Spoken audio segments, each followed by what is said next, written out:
নমস্কার, আশা করি সকলে খুব ভালো আছেন।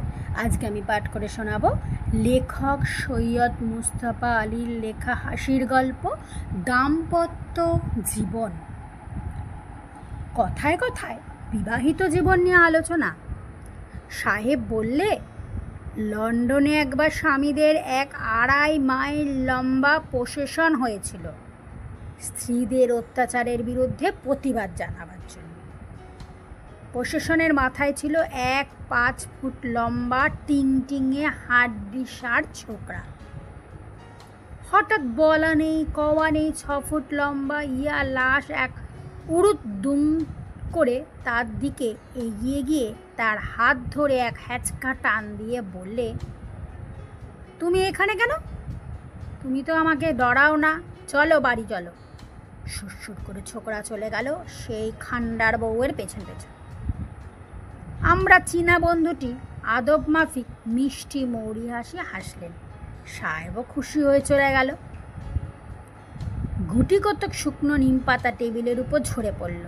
বন্ধু তাই দিয়ে টেবিল ক্লথের উপর আলপনা সাজাতে সাজাতে বললেন, কি গল্প? শুনে হাসির চেয়ে কান্না পায় বেশি। তারপর চোখ বন্ধ করে বললেন, চীনা গুণী আচার্য সুতার প্রামাণিক শাস্ত্রগ্রন্থে লিখেছেন, একদা চীন দেশীয় পেপিং শহরে অত্যাচার জর্জরিত স্বামীরা এক মহতী সভার আহ্বান করেন। সবার উদ্দেশ্যে কী প্রকারে নিপীড়িত স্বামীকুলকে তাদের খাওয়া খান্ডার খান্ডার গৃহিণীদের হাত থেকে উদ্ধার করা যায়। সভাপতি সম্মানিত আসনে বসানো হলো সবচেয়ে জাদরেল দাড়িওয়ালা অধ্যাপক মাউলিকে। ঝাড়া 60টি বছর তিনি দজ্জাল গিন্নির হাতে অশেষ অত্যাচারে ভুগেছেন সে কথা সকলেরই জানা ছিল। ওজস্বিনী ভাষায় গম্ভীর কণ্ঠে বজ্র নির্ঘোষ বক্তার পর বক্তা ঘণ্টার পর ঘণ্টা আপন অভিজ্ঞতা বলে যেতে লাগলেন। স্ত্রীলোকের অত্যাচারে দেশ গেল, ঐতিহ্য গেল, ধর্ম গেল, সব গেল। চীন দেশ হোটেনটেন মুলুকে পরিণত হতে চলল। এর একটা প্রতিকার করতেই হবে। ধন প্রাণ সর্বস্ব দিয়ে অত্যাচার ঠেকাতে হবে। এসো ভাই, একজোট হয়ে। এমন সময় বাড়ির দারোয়ান হন্তদন্ত হয়ে ছুটে এসে বলল, হুজুররা এবার আসুন। আপনাদের গিন্নিরা কি করে এই সবার খোঁজ পেয়ে ঝাঁটা জুতো ভাঙা ইত্যাদি নিয়ে যাবতীয় মারাত্মক অস্ত্রশস্ত্র নিয়ে এদিক ওদিকে আসছে। যেও না, শোনো। আর যাবে কোথায়? জানালা দিয়ে, পেছনের দরজা দিয়ে, এমনকি ছাদ ফুটো করে, দেয়াল কানা করে, দে ছুট 3 সেকেন্ড, মিনিট সাব, বিলকুল ঠান্ডা। কেবলমাত্র সভাপতি বসে আছেন, সেই শান্ত গম্ভীর মুখ নিয়ে তিনি বিন্দুমাত্র বিচলিত হননি। দারোয়ান তার কাছে ছুটে গিয়ে বারবার প্রণাম করে বলল, হুজুর যে সাহস দেখাচ্ছেন তার সামনে চেঙ্গিস খানও তসলিম ঠুকতেন, কিন্তু এ তো সাহস নয়, এ হচ্ছে আত্মহৎকার সামিল। ঈদের প্রশাসন সকলের পয়লা রয়েছেন আপনারই স্ত্রী। এখনও সময় আছে, আপনাকে নিরাপদ জায়গায় নিয়ে যাচ্ছি। সভাপতি তবু চুপ। তখন দারোয়ান তাকে তুলে ধরতে গিয়ে তার সর্বাঙ্গ ঠান্ডা, হার্ট ফেল করে মারা গিয়েছে। আচার্য থামলেন। আমি উচ্ছ্বসিত হয়ে সাধু সাধু সাবাস সাবাস বললুম। করতালি দিয়ে নিবেদন করলুম, এ একটা গল্পের মতো বটে। আচার্যও বললেন, এ বিষয়ে ভারতীয় আপ্তবাক্য কি? চোখ বন্ধ করে আল্লাহ রসুলকে স্মরণ করলুম। পীর দরবেশ গুরু ধর্ম কেউ বাদ পড়লেন না। শেষটায় মৌলা আলীর দয়া হলো। হাত জোর করে বট জলালের মতন ক্ষীণ কণ্ঠে ইমন কল্যাণ ধরলুম। শ্রী মহারাজ রাজধিরাজ দেবেন্দ্র বিজয় মুখ কালি করে একদিন বসে আছেন ঘরের অন্ধকার কোণে। খবর পেয়ে প্রধানমন্ত্রী এসে শুধালেন, মহারাজের কুশল তো? মহারাজ লড়লেন না।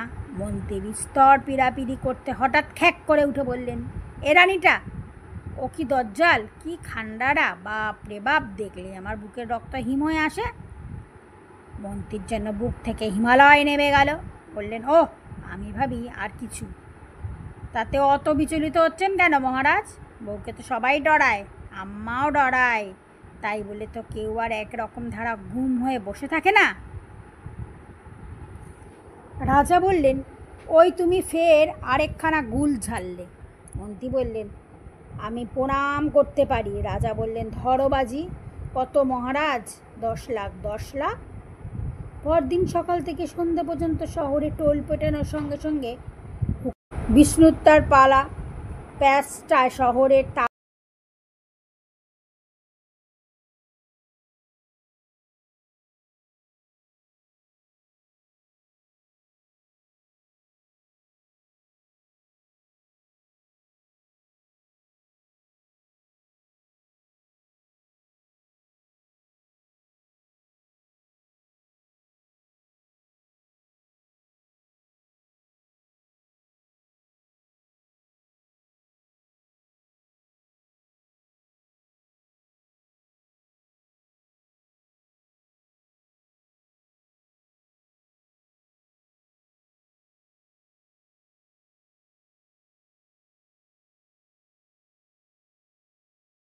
যেন শহরের দেয়ালের বাইরে জমায়েত হয়। মহারাজ তাদের কাছে থেকে একটি বিষয় জানতে চায়। লোকে লোকারণ্য, মধ্যিখানে মাচাং, তার উপরে মহারাজ আর মন্ত্রী। মন্ত্রী চেঁচিয়ে বললেন, মহারাজ, জানতে চান তোমরা তোমাদের বউকে ডরাও কি না? তাই তার হয়ে আমি হুকুম দিচ্ছি, যারা বউকে ডরাও তারা পাহাড়ের দিকে সরে যাও, আর যারা ডরাও না তারা যাও নদীর দিকে। যেই না বলা অমনি হুড়মুড় করে বাঘের সামনে পড়লে গরুর পালের মতো, কালবৈশাখীর সামনে ওরা শুকনো পলাশ পাতার মতন সবাই ধাওয়া করলে পাহাড়ের দিকে।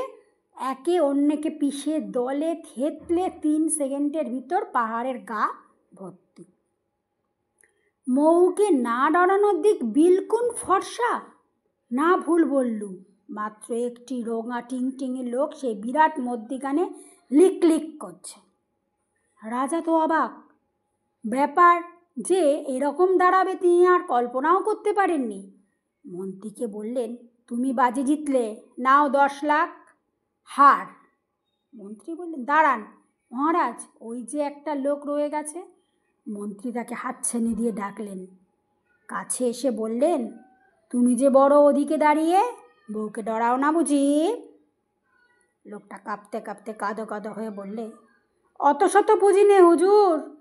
এখানে আসার সময় বউ আমাকে ধমকে দিয়ে বলেছিল, এদিকে ভিড়, সেখানে যেও না, তাই আমি ওইদিকে যাইনি। আচার্য আমাকে আলিঙ্গন করে বললেন, ভারতবর্ষেরই জিত। তোমার গল্প যেন বাঘিনী বউ, আমার গল্প ভয়ে পালালো। তবু আমার মনে সন্দেহ রয়ে গিয়েছে। রসিক পাঠক, তুমি বলতে পারো কোন গল্পটাকে শিরোপা দিই? নমস্কার।